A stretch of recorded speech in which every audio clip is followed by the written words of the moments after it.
Hello, everybody, and welcome to this episode of the FauxShow. Today is Thursday, May 16th. My name is Angela. My name is Chris. And as most of you know, the FauxShow is not a real show. It is a social experience because I don't look at you. I look at the chat room which I have here on my iPad. The chat room? I've got the chat room full screen on my screen. It's over there on a monitor where we can see ourselves. Boom. Again, on my screen, but... Pow. Also, it is contained within the best lower third on the internet, the FauxShow lower third right there, specially engineered by the Jupiter Broadcasting technical marvels to contain our chat room while we do a show over at jblive.tv on this Thursday night. There they are. So tonight, we thought we'd have some fun talking about some of the new features that came to Google+. Yeah. Like the new interface and all kinds of things. Yeah, there's actually a lot. There is a lot. And there was, of course, Google I.O. covered a ton of stuff. We have a couple short videos that kind of brief over the features. And I have some pictures from my adventures last night that I'm going to show. I went and saw the Star Trek movie, so we'll work that into the coverage of the new G Plus stuff. Yeah. There's a couple of features that I'm like a little unsure about on the new Google Plus, and then there's a couple that I think could solve a big problem you and I have. Right. Well, there's one that I am hating right now. Uh-oh. And that is if I want to share what's new, see how it has this box for share what's new? Yeah. Junk. Yeah, that is a little weird. I don't prefer a moving content box when I'm, going to tell G Plus what is going on. Hey, G Plus. Whoa, whoa. Yeah, like, on me. Whoa. I mean, I don't know. I guess it's a Web 2.0 type thing, right? Well, let me try. Isn't that considered Web 2.0? Let me see if it bothers me so much. All right, okay. So here's my G Plus feed. You're about to say FauxShow is live. Now, what's interesting is on my monitor up in my office, it's it's 3 columns. Anyways. Yeah, that is interesting. Whoa, you're right. That just about made me lose it. That was ridiculous. Yeah, I mean, that's... the thing I don't like about it is that the content boxes are just a little bit shorter now. Well... So not as much stuff fits in there and you have to expand. Okay, so do you see how you've got that blue box there saying there's 4 new? Yeah. Before, it would just... Auto update. Auto update, auto refresh. I know people like that. I didn't necessarily like that because then I would be reading something and all of a sudden stuff would get pushed down. I'd be like, the heck? So I kind of like that. Yeah, yes and no, but they're applying that same feature that Facebook does to to like sort things by what you think is priority and stuff, like just not with real time. Well, actually, I guess they were doing that before anyway, but still, like it's really hard. And then this, let's see, darn it, when I was upstairs, it did it. There was a like huge picture. Yeah, went all the way across. I just had one. Yeah, those are really. Oh well, and I hate this.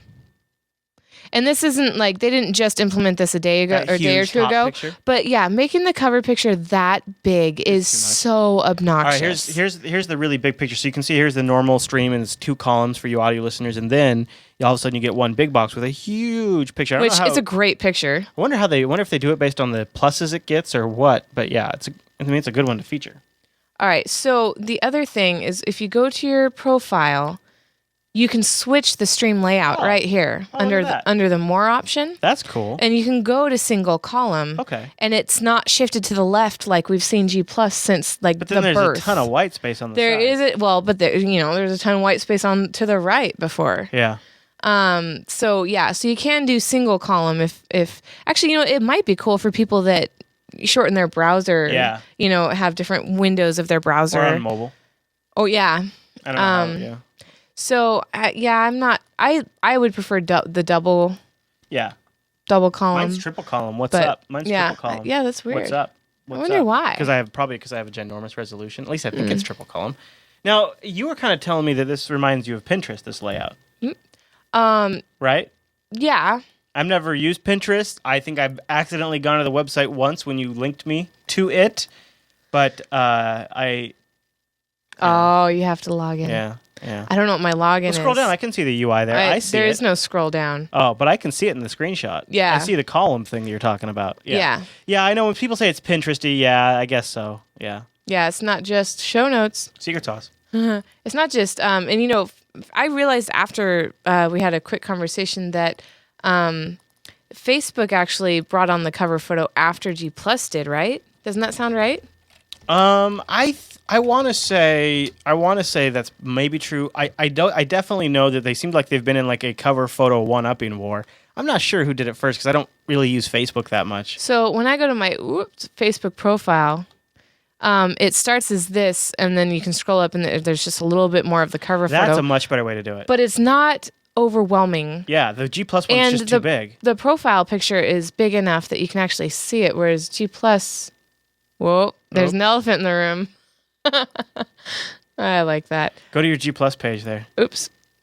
I'm undecided about that pop-up column. But look, that's pretty good the way it auto, and then when you go up, it's only, but see, it starts scrolled down. I know, but what's the point of having a cover photo if this is all that people see when they go, Well, it's like, I know I should go up. I don't know. Yeah. I don't know. Yeah. Well, all right. I don't mean to hate on it the whole time, but seriously. No, it's okay. You could be critical. Let's talk about a couple things I like. You want to talk about the photo stuff, or is there anything else you wanted to mention about the Facebook? Oh, just maybe this. I was on Google Plus before it was Pinterest. Oh, hipster dog. There aren't that many memes yet because, they just enacted a lot of these changes. That doesn't usually mean, that doesn't take the internet too long. No, it doesn't. But it's also, this will cover some of it. This ABC clip plays a few things, and then we'll talk about a couple of things, and we got another clip to play. Yep. So. Today's Tech Bites, Google launches a new music streaming service at their annual I/O Developers Conference. Subscribers will have access to millions of songs on both their Android devices and through a web browser. ABC Tech editor Joanna Stern got a first-hand look. You can sort of think of it as a mashup of an iTunes and actually a Pandora. You can listen to music you already own. You can stream music you don't own. And then you can also make your own radio stations. Google. All right, so you were mentioned on the pre-show about the music service, and I was like, man, I don't know about it. You are a hardcore own it in my library. You don't really even use Pandora. You don't really use Spotify. If you use any of them, you kind of use Pandora. Yeah, I make my own playlists in iTunes, and that's what I listen to. Here's what I like about this: is they kind of have this, they're appealing to people like me who have kind of a patchy library where I have some stuff missing. Yeah. So here I upload all of the 80s. Yeah, somehow the 80s are missing from my library. You upload all of it to the Google Music service, and then they'll fill in the gaps. And so it's like you just have everything. Rakai says it feels more like Groove Shark than Pandora.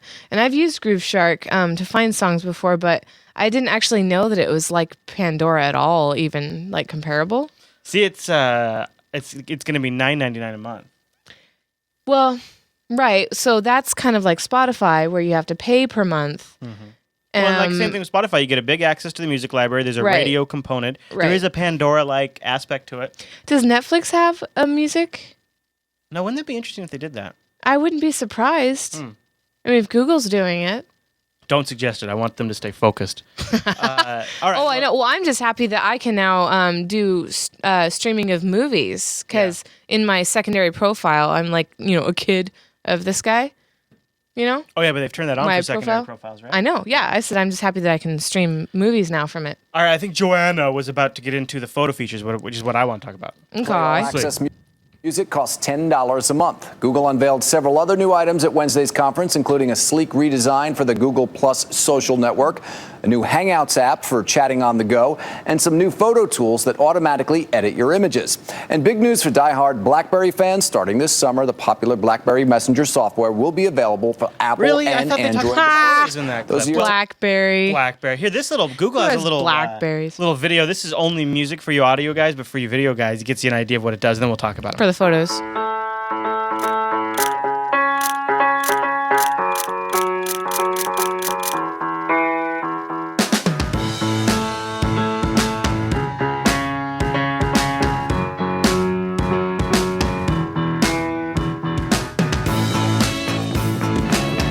So it goes in there and it picks out the best photos. And they're talking about this highlights feature.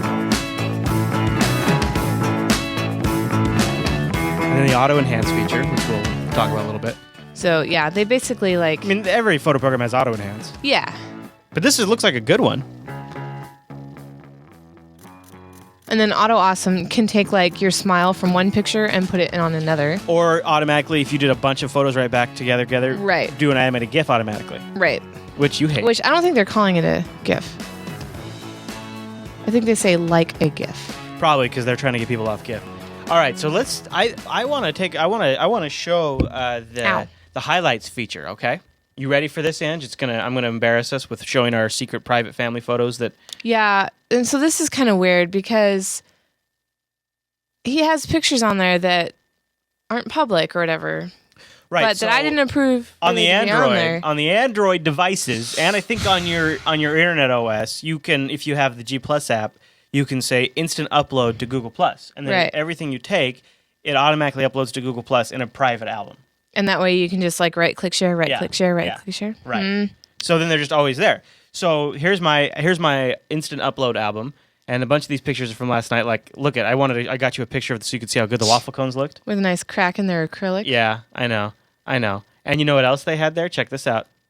Cake batter. Oh, yeah. Yeah. I didn't get any ice cream or a waffle cone. Well, that's because I told you, no ice cream. And look what else they had, a Ninja Turtles kiosk machine. He can't do dairy late at night. So, all right, here we go. So here we are. Here's our Mother's Day photos, right? And look, you can start here with Dylan, and there's just a whole. Oh my gosh! Ton. So when we do things, he gets out his like Note 2. Well, I mean, it's like ginormous phone. Wow, you're going up against my Note. Wow. So what you're saying is I should get a new HTC One. No, it's just like I was looking down from the second floor of our house, and he was outside in the backyard. And I was like, "What is in his pocket? His shirt pocket? Like, it's huge. What is that thing? It is really seriously huge. Anyway, but he's just like click, click, click, click, click, click, and like I take pretty good pictures, and I take a lot of pictures. We come home from a family event. I have 40. This guy has 150, and a lot of them are really horrible. Yeah, I mean, no offense, but like when I take a picture, it's a shot. When you take a picture, it's a blur. Yeah. Well, for half the time. First of all, I am adapting my shooting technique to the capabilities of the tool that I am working with. And honestly, sometimes on my Note 2, it doesn't fire on time. Mm-hmm. And there's also sometimes a mode where it just takes a picture for as long as your thumb's on the button. Just snap, snap, snap, snap, snap. So sometimes I'm like, oops. And I've taken like 15 pictures. But I figure because there's a delay and so much is happening, if I get 4 or 5, then I've got 4 or 5 and I'll just pick one. So out of 5, I only want one. Yeah, no, he took like 74 pictures and I kept 3. Yeah, so that's why so here you can see this massive list that we have here of photos, right? Mm-hmm. And if I go just to the highlights section on G+, it's condensed this down to just these few right here. Yeah. Which are good, yeah. Like this, look Except at this. for my face. That one of me and Abby, right? Yeah. Right. Well, she doesn't look very happy. Well, she was stoned on chocolate cake. So if you go left or right, once you're in a picture, does it browse just the highlighted? Yeah, because these are highlight albums. Yeah, okay. Yeah. There's... Yep. Yeah. I don't know if I agree one of those is a good... but... Yeah, it's supposed to filter out like the grainy or... I really like the ones that it did for my trip last night. But all right, let's play with this one. So you see they have like these new photo editing capabilities in here, so I can go edit. So Rakai is saying quantity over quality usually gets him something good. And that's what this guy is hoping for. Well, I do the opposite. If I had like a straight up DSLR high-end camera. Whatever, in the new place. Well, no, I'm just saying if I had a different type of camera, I might try to because you have a camera where you press the button, it takes a shot immediately, and it focuses really fast. And it's not really fast. Well, faster than Whoops. There was a problem. Well, I was going to show you. So they have a bunch of really nice like auto stuff now. Oh, yeah. I did want to see that. I haven't had a chance to mess around with it at all. It's neat. I was going to show it to you. And it's Share it to you. This here I was going to try to show it to you on this photo right here. But they've already done it. Oh. So, okay. So there's the original. Okay. And then if I turn on auto enhance, let's see if you can tell the difference. Wait for it. Wait. This is enhancing. By the way. And it's got more grain. I do see more colors. Huh. By the way, one of the things I think it does is anything that makes it in your highlights album, what? Auto enhances. It also auto enhances. Sure. All right. It kind of looks like it. Think about the highlights album for like the event we did for Linux Fest Northwest, where a bunch of people could be uploading photos, and then Google could just figure out the best of the dozens and dozens of photos. And they'd all be mine. No, just kidding. Yeah. Just kidding. Sorry to the 2 other official photographers in our Jupiter Colony Linux Fest Northwest 2013 album. The Verge did a good write-up on on a lot of the new features and the highlights. Yeah, actually, I need to click on one of those because there were a couple things that I skimmed over that I really wanted to talk about. I like this animated GIF thing. I want to play with that because I think that could be fun with the. Yeah, with the kids. All right. Well, there's one more thing I wanted to talk about. Okay.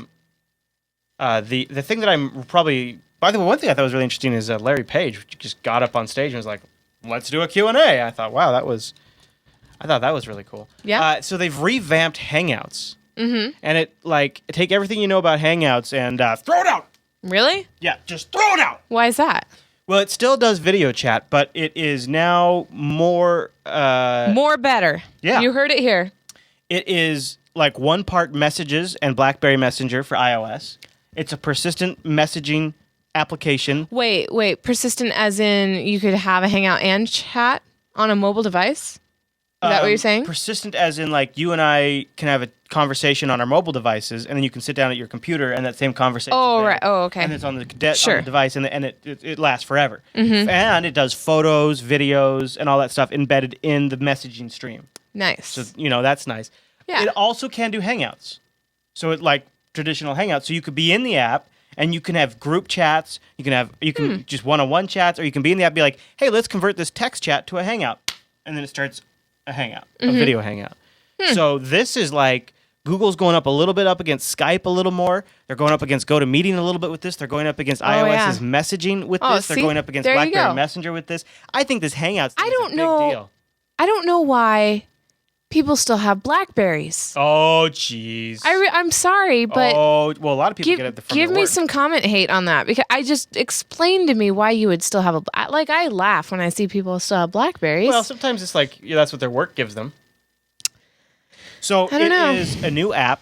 There's a new Hangouts app. I think some people are just getting updated to it. I did, I think. And there's one for iOS too. And you're gonna get it, and I'm gonna get it, and that's what we're gonna start using. I don't have it. No, I don't know. No, you got to get it for iOS. There's a link in here to go get it for iOS. Can you explain Google Play to me? Google Play is their app store, and their video. It's like iTunes for Google. It's like got their music in there, their video in there. I know the name is horrible. It's a horrible name. Okay. Yeah. And then they released at Google I/O a new like Game Center, Xbox Live style Google Play games. So anyways, Messages is what I'm the most excited about. Wasn't a lot of new stuff at the keynote, but Hangouts, which I want you to replace Messages with. Yes. Really? Yeah. Well, because yes. Well, we'll talk about it more, but I think it's the way to go. Wait. Well, okay. So I finally quit using iChat. I had all my stuff logged into iChat, and started using iMessages when I got upgraded to what's this current Snow Leopard? I don't know, whatever the current OS is. And Messages is okay. It's interesting. Rocky Mountain, something. Because anybody... That's not an animal. It was the Black Jaguar. Black Jaguar. Anyway, so I'm on Messages now, and it's weird and good. Like, I can text message people on my computer. Yeah, exactly. And by people, I mean other iPhone device or other iDevices. Yeah. What's even greater is like if I'm on my computer, I can just click and drag a picture into it really easily. That's cool. Without having to like email it to myself and then save it to my phone and then and then do the photo attachment for the message. But look, this is going to have I don't understand how this can replace Messages. Well, it's going to use your Google Chat ID. So you'll log into the Hangouts app with your Google Chat ID. So it'll just bring over all your Google Chat. Don't they have to use? Well, or Google Chat. But so can I have my iPhone, iDevice people on there? Yeah. Well, no, not iMessage, no. Oh, well then it doesn't replace iMessage then. Damn it. I didn't think so. That's what, Tried. Okay. All right, well, now that we've talked about Google I/O, and there's lots we could talk about, we're going to cover it more in Coder Radio.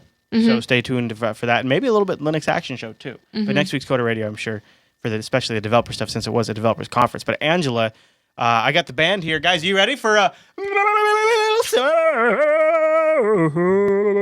mashup? Okay. Well, we got the mail stack first, today, Ange. do we want to say anything about the time of the FauxShow? Are you ready to do that? Well, I don't know. Well, Are you ready to do that? Oh, yeah. Okay. We're thinking. Okay. Now, this is the thing about this kind of thing is when you say this, the people in the live Mountain Lion. Okay, go ahead. people in the live chat are going to get upset. Yes and no. Why don't we find out? Well, nothing's firm yet because we haven't made the arrangements, but we're right. thinking about moving the faux show earlier in the evening. And now, before all the UK people, get really excited, it's only by 2 hours. So I think it actually makes it more complicated for you to show up because it's like really in the middle of your night. Yeah. But we're getting old. So, no, the problem is he's getting old. No. You are Perego, and I'm getting old. Yeah. So we've had a change in the house, and the bedtimes for the kids are getting later, so it's getting harder to get out here by 8 o'clock. As ridiculous as that seems in some ways. I know. But, and yeah, we're both really tired at this time, and so we're thinking that maybe we need to tap into the faux show budget that doesn't exist, and get a babysitter. So, and which means links. Yeah, which means that we're thinking that we could possibly start doing the faux show exactly 2 hours earlier than when you watch it. Well, for the live viewers that watch it, which also means it'll be released earlier. Yeah, so maybe by the time you'd normally watch it live, you could just download it. So even right, right, so, almost, yeah. So what do you guys think of that? Nobody. Let's see. Do it. Oh, do it. Wow, that's a great sound clip right there. Do it. Oh, do it. 6 p.m. now. So 9-ish a.m. here. Sounds fine to me, says Aviator Continuity. Australia.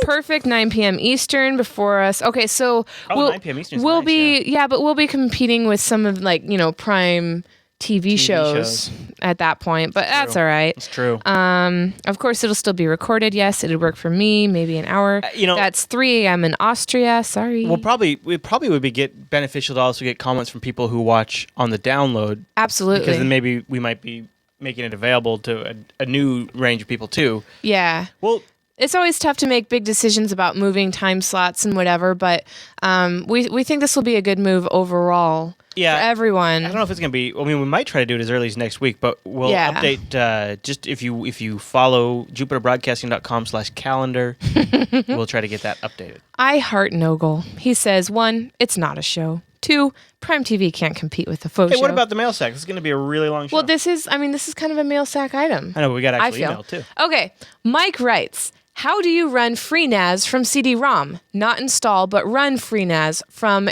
or on CD-ROM? This is an odd question for the faux show, but okay. So what I do is I go to the general comments, which you typically don't receive. Right. It's fine. And I have no idea what he's talking about, but I thought, okay, there's no rules. All right. So you just run it. When you burn it, it'll just boot from the CD. But I also look at writing it to a USB thumbstick. Check out an app. I think UNAP Bootin will do FreeNAS. A1 Snicker says forward TechSnap. it just works. Mm-hmm. The ISO you download, you can burn a bootable ISO to a CD, and then you put the CD in the drive. You boot the computer from your CD-ROM. It just works. Thank you, everybody, for your feedback. All right, Jeff writes, while watching your last episode of Last, you guys didn't think too much about Ubuntu phone spins. I'm not sure if I read that correctly. Anyway, I completely disagree and think that there should be tons of spins. You forgot to think about custom Android ROMs. Every phone has more ROMs than we can keep track of. As a user, we don't want to be locked into a vendor's way. We want to break out into different ways, new interfaces, faster systems, and more user customization. I, for one, am only excited about what spins may come because I am honestly not a fan of Canonical and fear that they will take a Mac approach with their Ubuntu phone OS. Love the show. Keep on rocking. Comments? What are spins? That's what part of my problem with reading that is I don't know what spins are. He's saying somebody would take the Ubuntu phone source code, download it, modify it to make their own distro, basically, like a Mint type thing. Oh, okay. Where Mint's based on Ubuntu. Right, but it's its own desktop. It's a spin-off? Yeah. Okay. Yeah. So you would do that with... Well, isn't that the point of Linux? It's open source? Yeah. I guess, the question came up in the Linux Action Show, and Matt and I are like, it's probably not going to happen. And I don't know if I meant to say it's not going to happen. I just meant, I think if Canonical releases an official image, for a while, that's going to be the dominant image. And then eventually, if it succeeds, then they would do spins. Okay. Then I think you'd see spins show up. Okay. Let's see. Andrew writes, hi, Chris. I would like to complain about your Ting advertising. Okay. All right. You keep telling us about how fantastic Ting is and how you can mix and match your voice and data components and only pay for what you use. I continually hear it throughout your shows, and it makes me look at my phone and cry. Because Ting is not in Australia. And without Ting in Australia, I cannot sign up for a Ting plan. And without a Ting plan, I'm stuck paying for hundreds of minutes of voice I will never use. Sad face. The next time you are talking to your guy at Ting, please tell him Ting needs to start doing business in Australia. Well, what I'd like to point out is thank you for watching our shows, because obviously he watches more than just one. And two, maybe if you have friends or family that aren't in Australia that can use Ting, let them know. That will nice. That will help them. Yeah. In fact, that could be your ad this Sunday. You can read this feedback and then give that suggestion. I've gotten a couple emails from people who don't have Ting in their area, and it's like, I know, and maybe one day, Ting will expand. Yeah, the Ting Empire. So thank you for writing in. Cal writes, this is just a general comment. This is such a we get such a variety of comments. This is okay. I don't support this unfiltered or any show by Jupiter Broadcasting individually. But I don't know why he had to state that first. But I do go out of my way to support Jupiter Broadcasting as a whole because I take something beneficial from each show I watch. My concern is this is a roller coaster. Like, it's really good. No. Okay. Okay, we're doing great. Okay, you don't like that part. Okay. All right. My concern is, in supporting one show, I would be neglecting another, which I gain benefit from. Please do not view your podcasts as simple podcasts. They are the best I've seen on the internet and truly are a culmination of a network. Specific to your case, the Unfiltered News Channel, if it is to remain only your bias and not that of commercial interest, then please keep it as part of an important piece of the network, unaffected by anything else. To be noted, I do not share your views on a lot, but do on some. Still nice to hear Still nice to hear current event without the BS, right? Thank you. Isn't that an interesting? Yeah. I was all over the place. I know, I like it, though. I'm a little exhausted now. I kind of feel like, I don't know. But thank you. Thank you very much. Okay. Pradeep, I hope I said that right, writes, I have been a big fan of your Linux Action Show and Coda Radio for the past 1 year. I'm an independent game developer, and I've just released my game Xenania on Google Play for Android. All the tools used to make it were open source / free software like GIMP, etc. After listening to your shows about the awesome tech in open source, I decided to try open tools for game development, and now I have released my very first independent game. Cool. Thank you for inspiring me to make this effort. If it was not for your show, I would not have tried these tools, the open source tools. Cheers. Below is a link to my game. Let's take a look. P.S. If possible, could you give a shout or review my game in your show? I would greatly appreciate it. Thank you and have a nice day. First of all, the graphics look really cool, don't they? Yeah. It reminds me of that one Zumba. No. Zumba? No. No. Zuma. There we go. No, really? Yeah. A little bit. Not the game, but the text. Oh, no, this block kind the of font thing. Uh-huh. Oh, yeah, the font, sure, yeah. Yeah. That's awesome. So it's called Xenania. Xenania. Yeah. Zenia. Yeah. That is cool. I like puzzles, says Bilbo. Nogel says he'll try it. Forward that email to me, too. I might make that a last feedback, too. Okay, great. Because that's really neat when you see people using those open source tools to make them games. Yeah. Well, there's some Linux person that just watched this and is going in there, I wonder how they did that. Yeah, they totally used that. I wonder if he posts a link to the actual GitHub repo or... no. Oh, why does he say you should buy the full version? Well, just because it's open source doesn't mean you can't charge for it. Oh, no, I know, but I'm just wondering, what does he list? He's got, the one he linked us was the demo, and he's got a pay version for $1.25. And what does that get you, is what I'm asking. When you pay for it, you get around $6... I don't know. I'm reading it. What, has he bought an ad on the show here? Do you not know what? No, go ahead. You can read it. Do you not know what a segue is? So apparently it's around 6+ hours of puzzle solving. You like puzzles. Yeah, I do. You like puzzles. I do. I don't have an Android device. All right. So is there anything else we want to cover? All right, you can get a hold of the show if you'd like to leave us a comment. Go over to jupiterbroadcasting.com and click that contact link at the top of our website. Select FauxShow or whatever show. If you watch the other shows and you're like, oh yeah, I did want to email Lass or Coda Radio or TechSnap or Plan B or whatever. Or, whatever. Also, don't forget jupiterbroadcasting.com/calendar because we may be changing up the FauxShow time very soon, and you might be able to join us. So keep an eye on that. And when it does happen, that's the first place you'll find out. And we might have a May newsletter this month. And I say might because I've kind of been on every other month this year. But that's what she said. When it comes...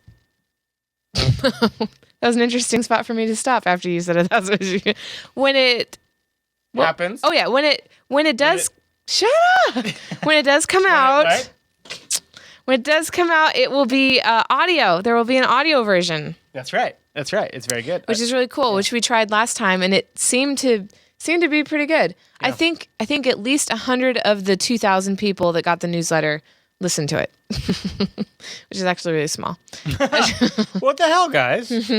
And I say listen to it based on clicks in the newsletter on that link. But we could check. Yeah, I know we could check SoundCloud, right? Because that's where it's. Oh, is that where we put it? Yeah, I guess SoundCloud probably just puts the number up there. Yeah, but that's or multiple. Do we put it on something else? Multiple. No, it's SoundCloud. Multiple listens from the same IP aren't eliminated though. Oh, really? Yeah, which just hit it 100,000 times. MailChimp shows me unique and duplicate clicks. But anyway, that was a lot. Okay, so newsletter bit.ly/Jupiter Signal. Okay. You can find links to the FauxShow social profiles, Angela's social profiles, and things like that at the bottom of the show notes. Just go to Jupiter Broadcasting. Look for FauxShow 140 and scroll down and you'll find the links. And that is it for this episode of the FauxShow. We'll see you next week, possibly at an earlier time. Don't forget, you can catch recent episodes of the FauxShow on jupiterbroadcasting.com/FauxShow. Also, get them on demand in the iTunes store. Search for FauxShow.